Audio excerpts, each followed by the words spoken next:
Bapak Ibu, serial Roh Kudus yang ketiga ini saya beri judul Membedakan Api Sorga dengan Api Asing. Ini ya Bapak Ibu ya. Bapak Ibu dan saudara-saudara, tidak semua yang menyala itu berasal dari Roh Kudus ya Bapak Ibu ya. Tidak semua yang membuat merinding itu adalah hadirat Allah ya. Tidak semua yang spektakuler itu adalah sorgawi Bapak Ibu. Alkitab mencatat bahwa ada api asing yang pernah dipersembahkan di hadapan Tuhan. Api itu terlihat seperti api, tetapi sumbernya salah Bapak Ibu.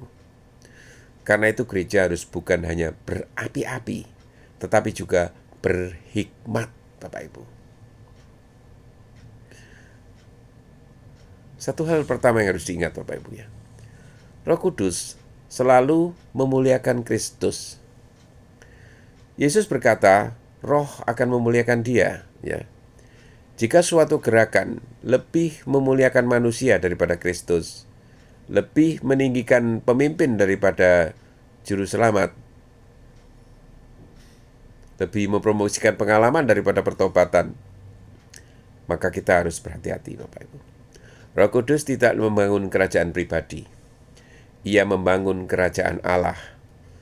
Jika Kristus menjadi kabur, itu bukan karya roh. Gitu. Yang kedua Bapak Ibu, Roh Kudus selalu selaras dengan firman. Roh yang mengilhami kitab suci tidak akan bertentangan dengan kitab suci. Jika ada wahyu baru yang menyangkal karakter Allah, melemahkan salib, menghalalkan dosa, itu bukan Roh Kudus. Roh Kudus meneguhkan firman, bukan menggantikannya. Ia bisa memberi pewahyuan pribadi, tetapi tidak pernah membatalkan kebenaran yang sudah dinyatakan. Itu poinnya. Ketiga, Bapak Ibu, Roh Kudus menghasilkan buah, bukan hanya segala. Karunia bisa memukau, tetapi buah mengubah hidup.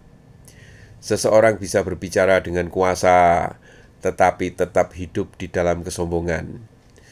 Seseorang bisa bernubuat, tetapi tidak punya kasih. Yesus berkata, kita mengenal pohon dari buahnya. Roh Kudus menghasilkan kasih yang konsisten, kerendahan hati, kekudusan dan penguasaan diri Bapak Ibu. Jika sebuah gerakan penuh sensasi tetapi tidak menghasilkan karakter Kristus, kita harus mengujinya. Ini. Keempat Bapak Ibu, Roh Kudus membawa pertobatan, bukan kekacauan moral malah. Ketika roh dicurahkan pada hari Pentakosta, hasilnya bukan hanya bahasa roh Bapak Ibu. 3.000 orang bertobat. Jika suatu kegerakan membenarkan dosa, mengabaikan kekudusan, dan menganggap pertobatan tidak penting, itu bukan kebangunan roh. Itu emosi tanpa transformasi. Roh Kudus lembut, tetapi ia juga kudus. Yang kelima Bapak Ibu, Roh Kudus tidak menghilangkan salib. Ada ajaran yang hanya berbicara tentang mujizat, ya, terobosan, kemakmuran, dan keberhasilan. Tetapi jarang berbicara tentang penyangkalan diri, penderitaan, dan kesetiaan di dalam kesulitan. Roh Kudus tidak menyingkirkan salib. Ia memberi kuasa untuk memikulnya justru.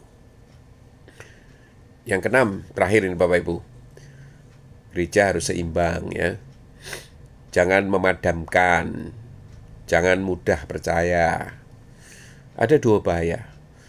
Memadamkan roh karena takut penyimpangan dan menerima semua hal tanpa pengujian. Ini. Alkitab berkata, jangan padamkan roh, ujilah segala sesuatu. Artinya, gereja dipanggil untuk terbuka sekaligus bijaksana, Bapak Ibu. Saya percaya Roh Kudus sedang memurnikan gereja ya. Bukan dengan sensasi murahan ya. Bukan dengan hiburan rohani Bapak Ibu. tetapi dengan api kekudusan. Akan ada gereja yang memilih popularitas, ya. Akan ada gereja yang memilih kompromi. Tetapi akan ada juga gereja yang memilih mezbah. Dan di mezbah itu, ego dibakar, dosa diakui, hati dihancurkan, dan roh dicurahkan. Ini. Kebangunan sejati tidak dimulai dengan teriakan, tetapi dengan pertobatan. Bukan dengan lampu sorot, tetapi dengan air mata. Dan ketika Roh Kudus benar-benar memimpin, Kristus akan ditinggikan, firman akan dihormati, dosa akan ditinggalkan, dan dunia akan melihat terang yang berbeda, Bapak Ibu. Pertanyaan yang terakhir bagi kita, apakah kita hanya mengalami kuasa Roh? Ataukah kita bersedia dibentuk oleh Roh? Karena Roh Kudus bukan hanya ingin menggerakkan gereja, Ia ingin memurnikannya. Amin.